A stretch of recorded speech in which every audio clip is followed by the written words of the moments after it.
हम भैया लोग मैं आज बुलाई महसूस। हम लोग आज चर्चा करेंगे महिंद्र पाल की उपलब्धियों के बारे में। आवाज सबको जा रही है ना? जी सर, आ रही यस है। सर। तो महिपाल गुर्जर प्रतिहार शासक महिपाल की उपलब्धियों के बारे में आज हम उल्लेख करेंगे। महिपाल का जो टाइम पीरियड है वो लगभग 910 से लेकर के 930 एडी तक माना जाता है।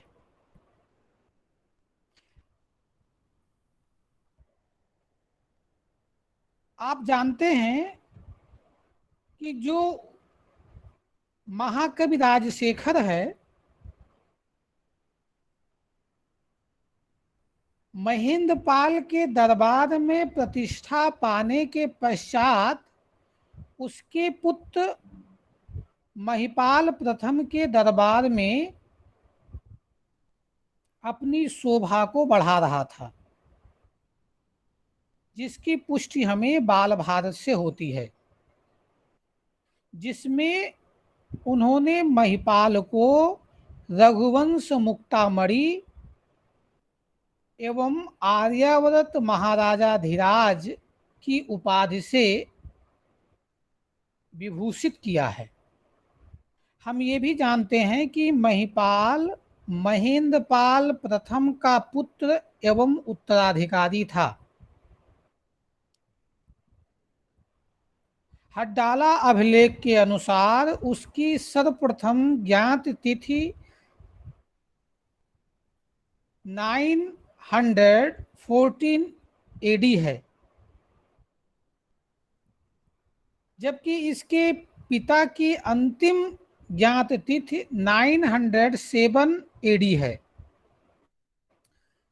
तथापि अनुमानतः यह 910 ईस्वी के आसपास कन्नौज की गद्दी पर आसीन हुआ होगा।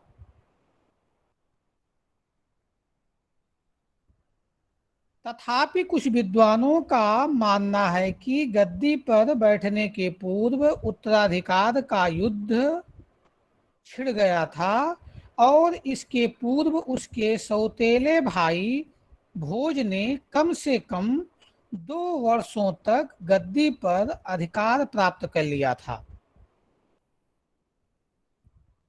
अंततः इस संघर्ष में महिपाल विजयी होकर ही 912 एडी के आसपास सम्राट पद प्राप्त कर सका था। इतिहासकार बी.एन. पुरी के अनुसार महेंद्र पाल की मृत्यु 910 ईस्वी के आसपास हुई और उसके उत्तराधिकारी के रूप में महिपाल गद्दी पर बैठा। तथापि कोक्कल देव ने राष्ट्रकूट नरेश द्वितीय कृष्ण के सहयोग से कन्नौज पर धावा बोल दिया और महिपाल को पराजित कर द्वितीय भोज को गद्दी पर बैठाया। इस युद्ध का नेतृत्व तृतीय इंद्र कर रहा था। महिपाल कन्नौज छोड़कर चला गया और चंदेलों के यहाँ शरण ली। भोज के अल्प समय तक शासन किया, तथापि उसके सहयोगियों की वापसी पर महिपाल ने कन्नौज के सिंहासन पर पुनः अधिकार स्थापित करने का प्रयत्न किया। इस समय तक कोक्कल देव की मृत्यु हो चुकी थी और भोज को राष्ट्रकूटों से भी कोई सहायता नहीं मिली। महिपाल उपनाम क्षितिजपाल की सहायता चंदेल नरेश हर्षदेव कर रहा था, जो कन्नौज नरेश के विरुद्ध था। कुछ विद्वानों का मानना है कि महिपाल की समता विनायक पाल के साथ स्थापित करने का प्रयास किया है तथा महिपाल को 3 नामों से संबोधित किया गया है, जैसे क्षितिपाल, क्षितिपाल, विनायक पाल और हेरंब पाल।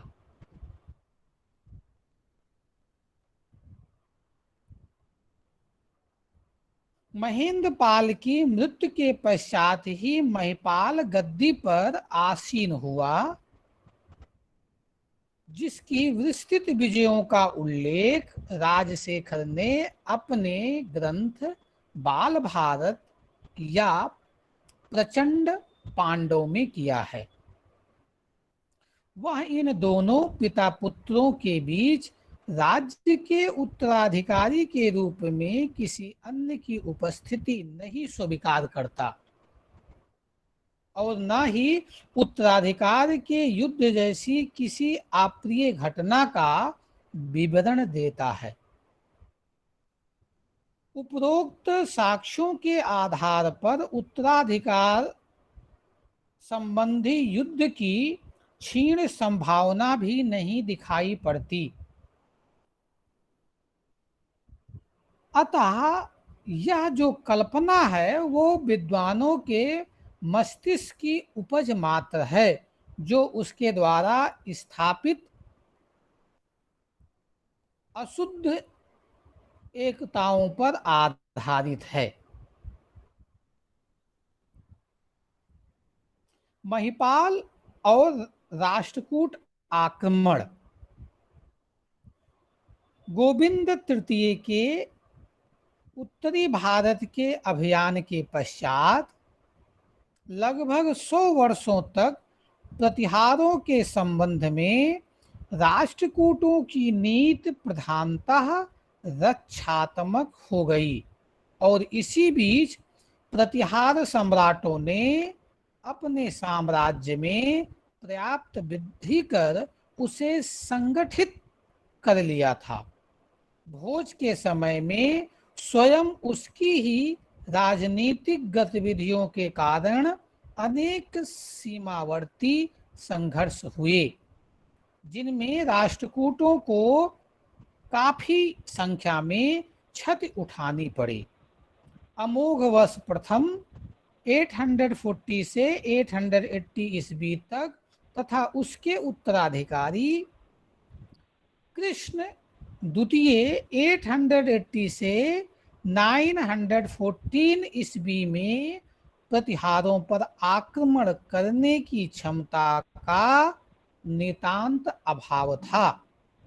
ऐसे में ध्रुव एवं गोविंद तृतीय के नेतृत्व में उत्तरी भारत की दिग्विजय करने वाले राष्ट्रकूटों को इन दुर्बल सम्राटों के शासनकाल में अपने पैतृक शत्रुओं के समक्ष अपमान की घूंटे पीने पड़े थे। कृष्ण द्वितीय के पौत्र इंद्र तृतीय ने गद्दी पर बैठने के साथ ही इस अपमानजनक स्थिति का अंत करने का निश्चय किया। यह सम्राट घोर महत्वाकांक्षी था, जो उत्तरी भारत के सफल अभियान द्वारा न केवल सैनिक कुशलता के क्षेत्र में ध्रुव एवं गोविंद की श्रेणी में आना चाहता था, तथापि एक बार पुनः प्रतिहारों का मान मर्दन कर राष्ट्रकूटों का खोया वैभव पुनः प्राप्त करना चाहता था।